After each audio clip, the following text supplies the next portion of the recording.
Namaste, Mr. President, Excellencies, distinguished delegates.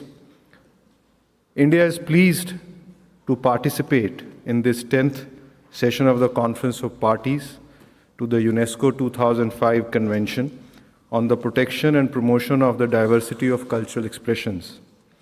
We extend our appreciation to the Secretariat for its efforts in convening this milestone session, which offers a critical opportunity to evaluate the implementation outcomes and identify strategic levers for enhancing the Convention's effectiveness in an evolving global cultural landscape. India reaffirms its strong and enduring commitment to the principles of the 2005 Convention.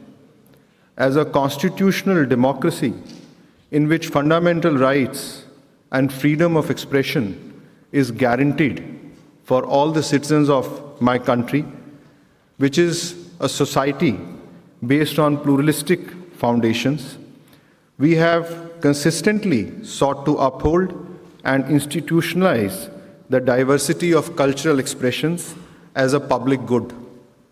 The Government of India's cultural policy framework, implemented through the Ministry of Culture and a network of autonomous institutions, supports a wide spectrum of cultural expressions ranging from classical and folk traditions and to contemporary creative industries.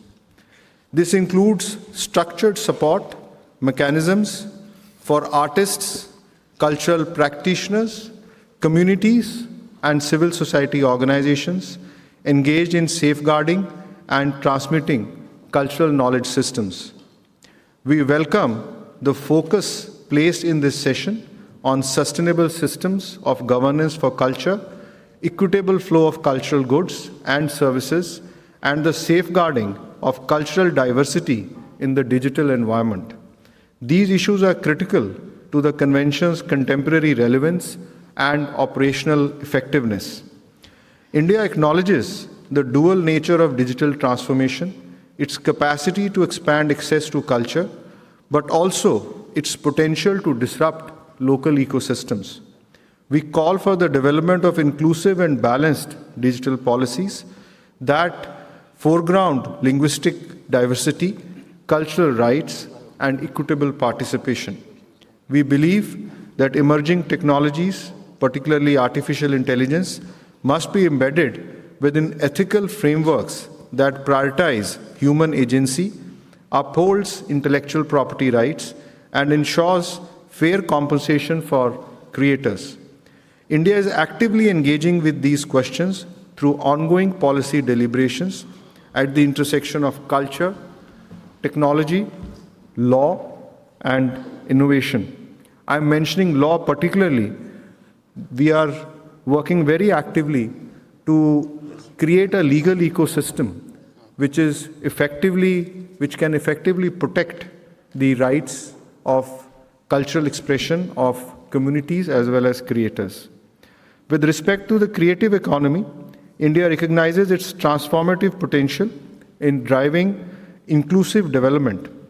Our approach focuses on creating enabling conditions for micro, small, and medium cultural enterprises, strengthening institutional support for intellectual property, and enhancing access to finance and market linkages. We believe that targeted policy interventions in this space, particularly in areas such as cultural tourism, design, and heritage-based livelihoods, can generate sustained economic value and community empowerment. India also takes note of the Convention's call for enhanced civil society participation.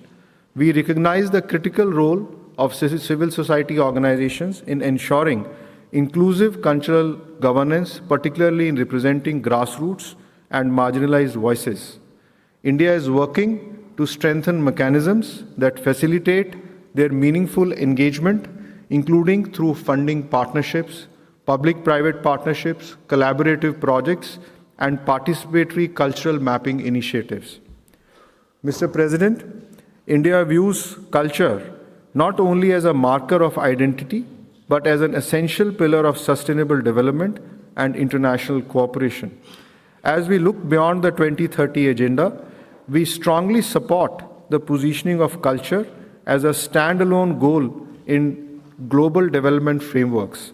We also endorse the adoption of integrated monitoring and evaluation mechanisms to better capture the Convention's impact on cultural resilience, social cohesion, and economic transformation.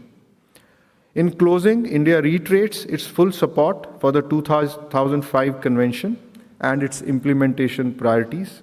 We remain committed to working constructively with UNESCO and all parties to strengthen multilateral cultural governance and to ensure that cultural diversity continues to serve as a catalyst for peace, dignity, and shared prosperity. We will do our part in the upcoming celebrations of the 20 years of the Convention and also work towards further strengthening international cooperation for effective implementation of this Convention. Jai Hind. Thank you.